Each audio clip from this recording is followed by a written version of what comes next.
அது என்ன செருப்புல வேணாமா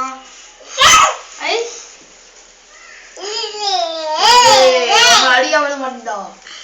நான் எடுத்து வேண்டாம் செருப்பு அடி வாங்கிட்டியோ ஆமா என்னடா பண்றாங்க நீங்க என்னடா பண்றாங்க நீங்க சும்மா பண்றாங்க சோ போன் அப்படியே ஸ்டாப் பண்ணுறா